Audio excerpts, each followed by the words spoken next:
Imagine this. You're trapped in a cycle where your deepest desires bring you a rush of pleasure, but moments later, you're left feeling empty, maybe even ashamed. Sound familiar? You're not alone. One of history's greatest thinkers, Arthur Schopenhauer, argued that this is the human condition. He called it the will to life, and lust, he said, is its most powerful weapon. But here's the good news. There's a way to break free. Today, we're diving into Schopenhauer's brutal truth about lust and how you can overcome it to live a more fulfilling life. Stick around. This might just change how you see your desires. Let's start with the man himself.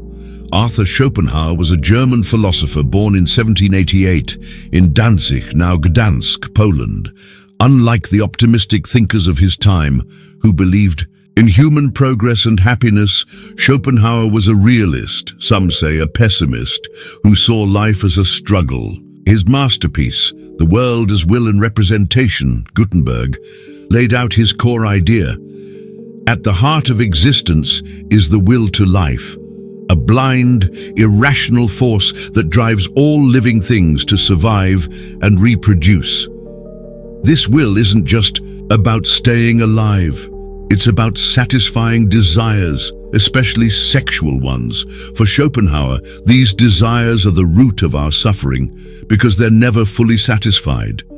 Meet one desire and another pops up, keeping us in a constant state of wanting. And among all desires, lust stands out as the most intense, the one that can hijack our reason and lead us down paths of pain. So, what did Schopenhauer say about lust? He saw it as the ultimate expression of the will to life. In his essay, The Metaphysics of Sexual Love, Genius, he wrote, "Every kind of love, however ethereal it may seem to be, springs entirely from the instinct of sex." That's a bold claim. He's saying that even romantic love, which we often idealize, is rooted in the biological urge to reproduce. Schopenhauer believed lust is so powerful that it overrides our logic and morality.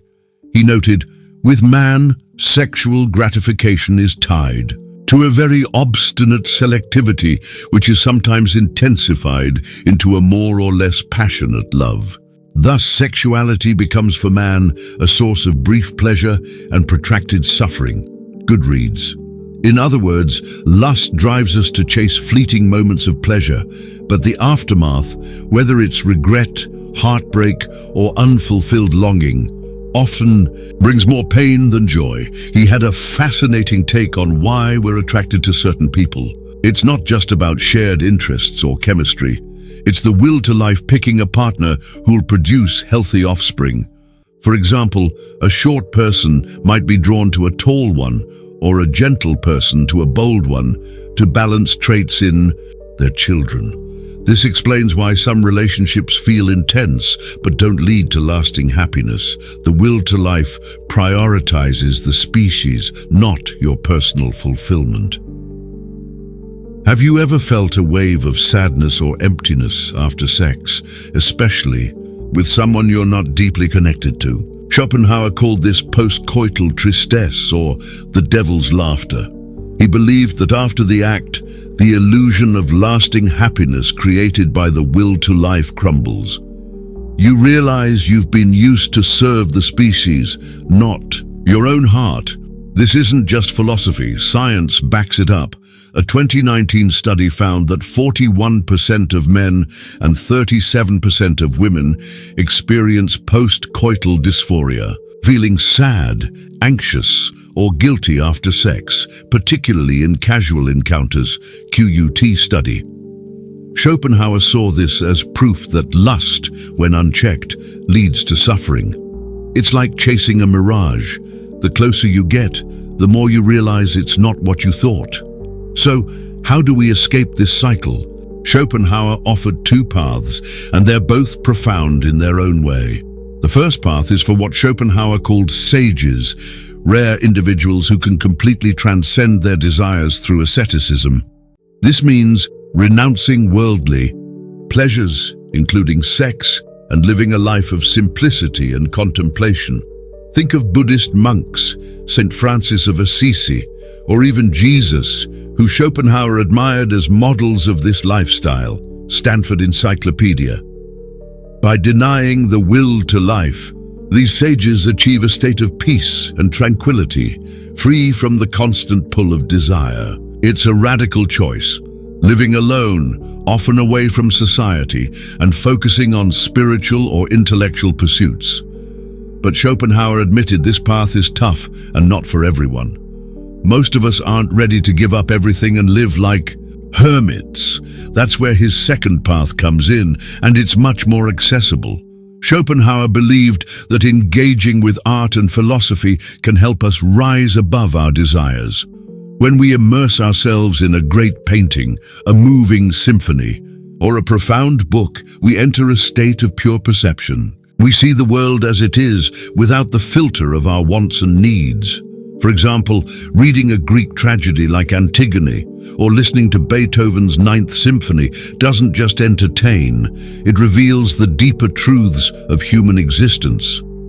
The inevitability of suffering, the futility of unchecked desire, and the possibility of transcendence. Schopenhauer wrote, "Art holds up a mirror to the frenzied efforts and unhappy turmoil created in all of us by the will to life, the school of life."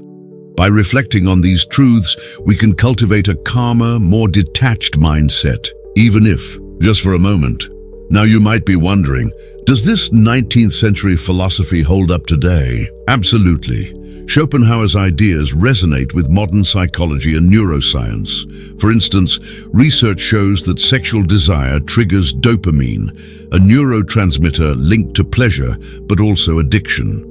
This explains why lust can feel so compulsive, like an itch you can't stop scratching. Then there's mindfulness, a practice rooted in Buddhism, which Schopenhauer admired. Mindfulness teaches us to observe our thoughts and feelings without acting on them. By being aware of our desires, we can choose how to respond rather than being swept away. This is exactly what Schopenhauer meant when he said, "Understanding the will to life helps us control it." In today's world, where social media and pornography bombard us with stimuli, Schopenhauer's call for restraint is more relevant than ever.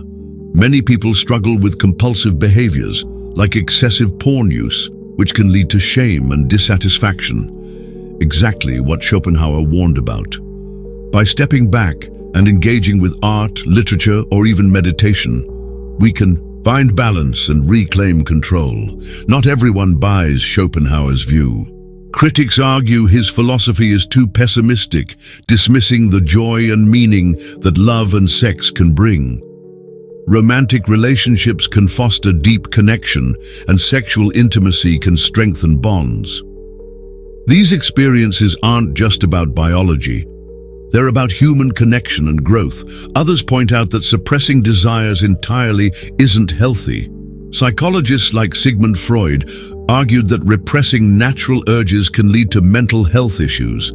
A balanced approach, enjoying desires in moderation while staying mindful, might be more realistic for most people. Schopenhauer would likely counter that even the happiest relationships carry an undercurrent of suffering. Love can lead to jealousy, heartbreak, or loss, and no pleasure lasts forever.